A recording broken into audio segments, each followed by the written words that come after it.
Welcome students. आज हम Trypanosoma gambiense के बारे में पढ़ेंगे।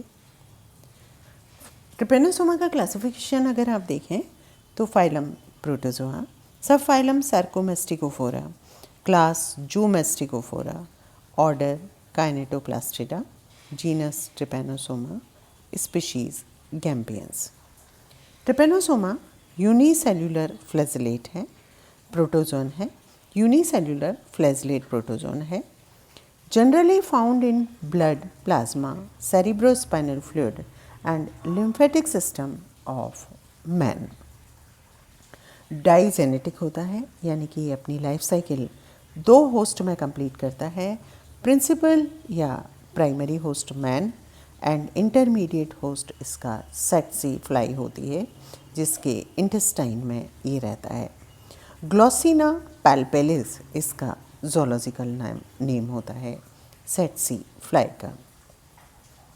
मॉर्फोलॉजी अगर आप ट्रिपेनोसोमा गैम्बियंस की देखें तो ये हीमोफ्लैजेलेट होता है। हीम मीन्स होता है ब्लड, यानी कि ब्लड में पाए जाने वाला फ्लैजेलेट पैरासाइट होता है। बॉडी इसकी thin flattened and leaf like body, tapering at both and, पत्ती के समान चपटा होता है ये। रिगलिंग मूवमेंट यानी कि सर्पिल गति शो करता है। स्पिंडल शेप्ड इसकी बॉडी जो होती है वो कैसी होती है, स्पिंडल के आकार की होती है। बोथ एंड्स पॉइंटेड, दोनों एंड्स पॉइंटेड होते हैं, बट एंटीरियर एंड ज़्यादा पॉइंटेड होता है, कंपैरेटिवली ज़्यादा पॉइंटेड होता है। और एंटीरियर एंड पर ही आप डायग्राम में अगर आप देखें तो फ्री फ्लैजेलम पाया जाता है। एंटीरियर एंड पर फ्री फ्लैजेलम पाया जाता है। साइटोस्टोम यानी कि सेल माउथ जो है वो एब्सेंट होता है। थिन मेम्ब्रेन पेलिकल प्रेजेंट, जो पेलिकल होती है वो चारों तरफ जो ये इसकी सेल ट्रिपेनोसोमा का स्ट्रक्चर है, इसका जो सेल है और ये और जो ट्रिपेनोसोमा ऑर्गेनिज्म है उसके चारों ओर एक मेम्ब्रेन पाई जाती है, थिन मेम्ब्रेन, इसको पेलिकल कहा जाता है। पेलिकल में ट्यूबुलिन नामक प्रोटीन की बनी हुई माइक्रोट्यूबुल्स पाई जाती हैं। तो पेलिकल जो है वो माइक्रोट्यूबुल्स की बनी होती है और माइक्रोट्यूबुल्स जो हैं वो ट्यूबुलिन नामक प्रोटीन की बनी होती हैं। तो बेसिकली पेलिकल और ये जो माइक्रोट्यूबुल्स हैं इनका काम होता है बॉडी शेप को मेंटेन करना।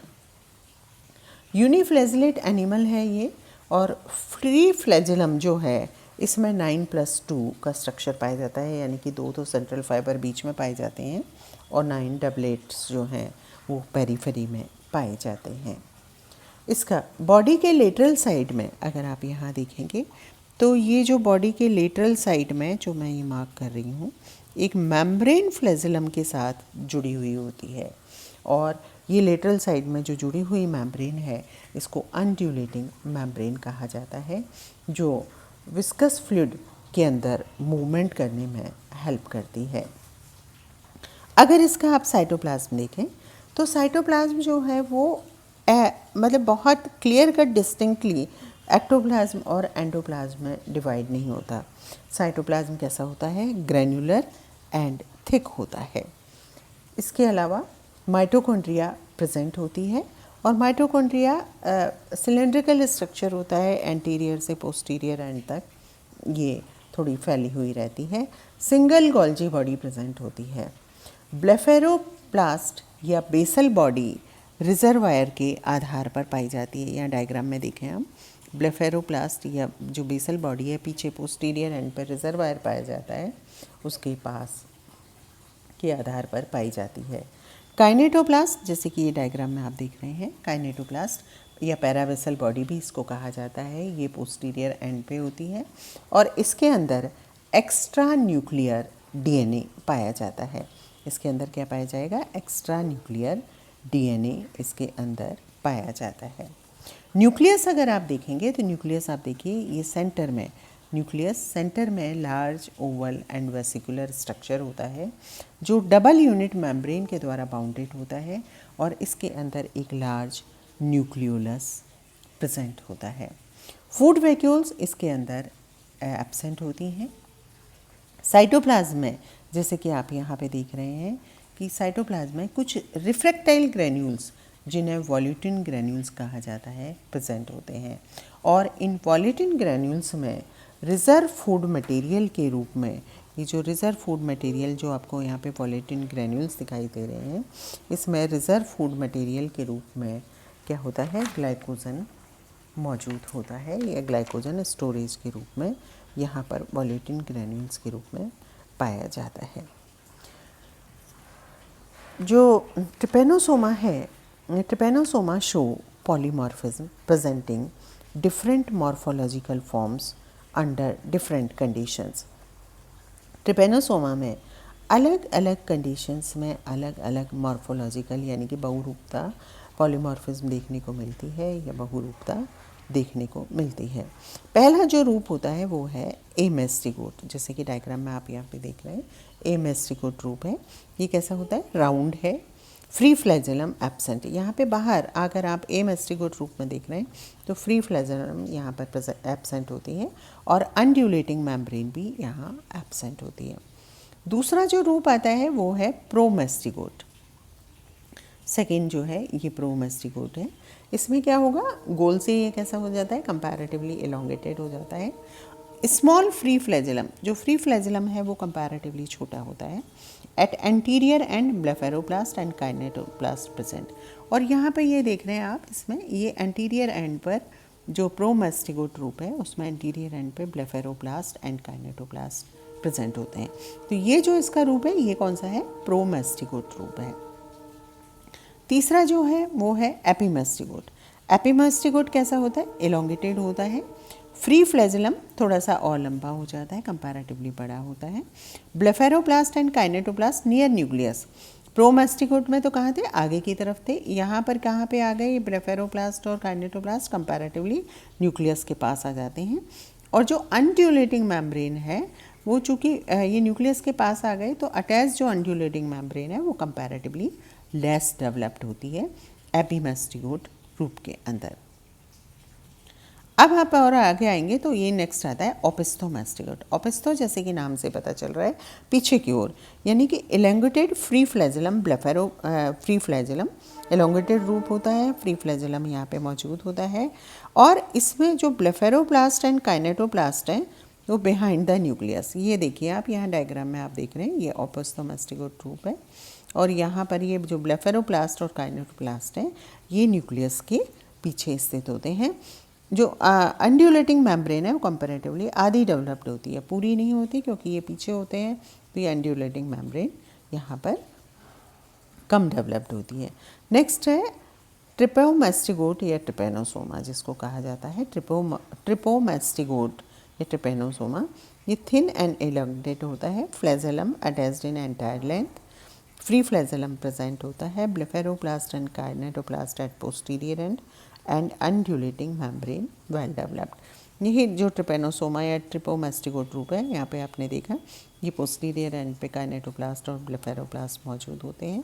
अनड्यूलेटिंग मेम्ब्रेन वेल डेवलप्ड होती है, फ्री फ्लैजेलम होता है, और न्यूक्लियस यहाँ स्थित होता है। तो बेसिकली जो आप एडल्ट ट्रिपेनोसोमा का रूप देखते हैं वो ट्रिपोमेस्टिगोट रूप ही होता है। न्यूट्रिशन जो होता है वो प्रेनोसाइटोसिस के द्वारा होता है, चूँकि ब्लड में रहता है ये। तो पिनो मीन्स लिक्विड फॉर्म में, साइटोसिस मतलब उसका पायन करना, उसको पीना। तो लिक्विड फॉर्म में ये भोजन का कर लेता है, तो इसको पिनोसाइटोसिस कहते हैं। रेस्पिरेशन एनएरोबिक होता है, यानी कि ऑक्सीजन का इन्वॉल्वमेंट रेस्पिरेशन में नहीं होता। और रिप्रोडक्शन जो है वो लॉन्गिट्यूडिनल बाइनरी फिजन के द्वारा होता है। लाइफ साइकिल अगर आप देखें तो लाइफ साइकिल कैसी होगी, डाइजेनेटिक, जैसे कि पहले बताया था। प्राइमरी होस्ट मैन होता है, और सेकेंडरी होस्ट इंटरमीडिएट होस्ट या वेक्टर जिसको कहेंगे वो सेट्सी फ्लाई होती है, जिसको ग्लोसिना पैल्पेलिस कहा जाता है।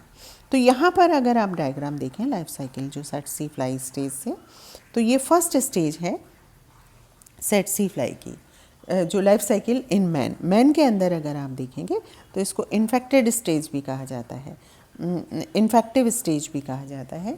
तो जब एक सेट्सी fly takes a blood meal, इसमें आप देख रहे हैं, तो जब एक इन्फेक्टेड सेट्सी फ्लाई जो मनुष्य का रक्त चूसती है तो उसकी सलाइवा के साथ ये पैरासाइट जो मनुष्य है उसके रक्त में प्रवेश कर जाता है।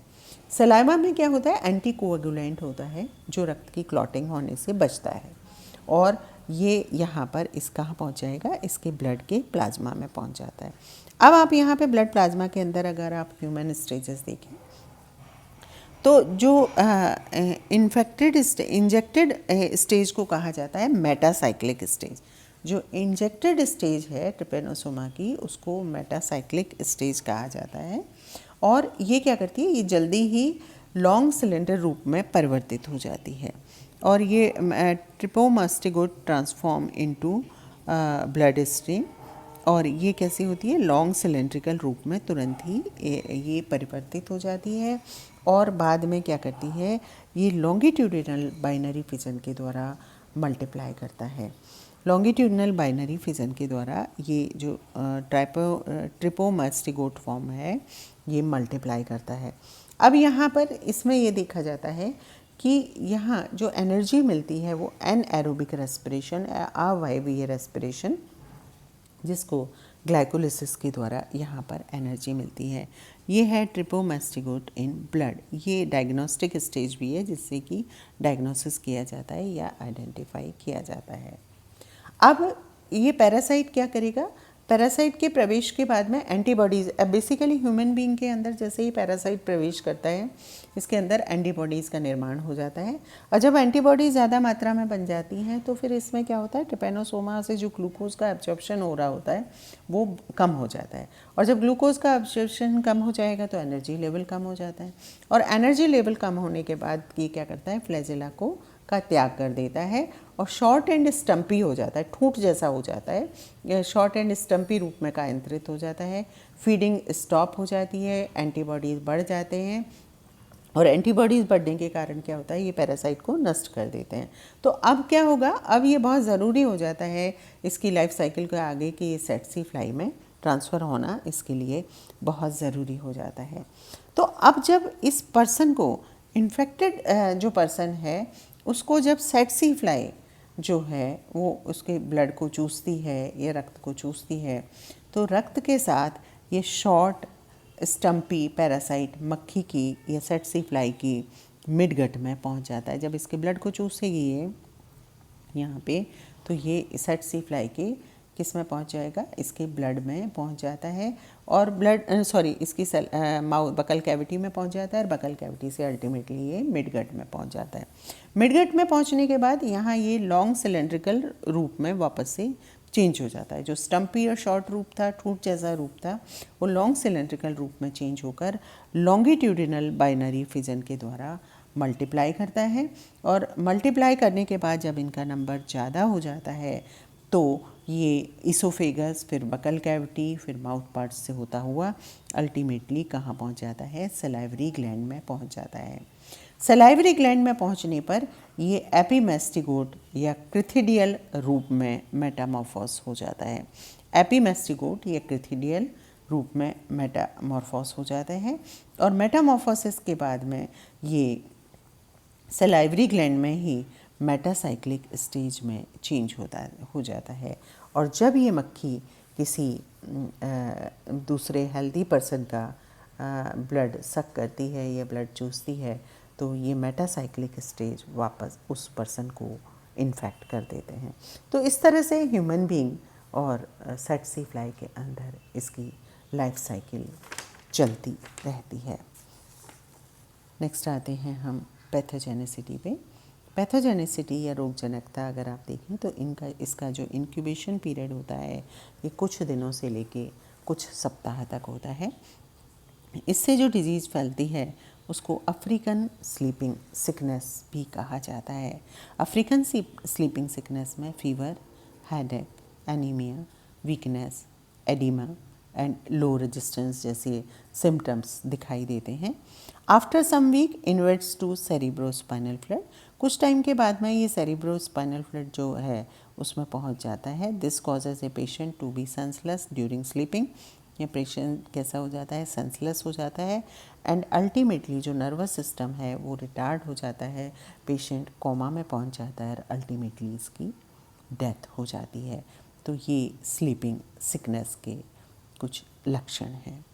डायग्नोसिस अगर आप देखेंगे तो microscopic examination and detection of Trypanosoma in blood, lymph nodes, cerebrospinal fluid and bone marrow, इनका स्मेयर लिया जाता है, स्मेयर बनाया जाता है और उसका जब माइक्रोस्कोपिक एग्जामिनेशन किया जाता है तो ट्रिपेनोसोमा की जो स्टेजेस हैं उनमें से आइडेंटिफाई करके इसका डायग्नोसिस किया जाता है।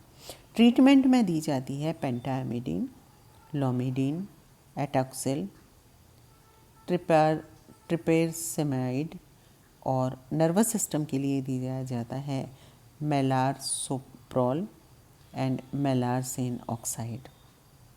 प्रिवेंशन एंड कंट्रोल या आप कहें प्रोफाइलैक्सिस के फॉर्म में अगर आप देखेंगे तो no vaccine drug for prophylaxis.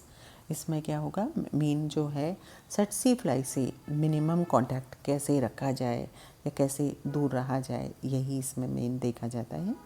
Wear long sleeve shirts and pants of neutral colour, क्योंकि ये ब्राइट कलर्स से अट्रैक्ट होती है, इसलिए लॉन्ग स्लीव शर्ट्स और पैंट्स जो न्यूट्रल कलर्स के हैं वो पहनने चाहिए।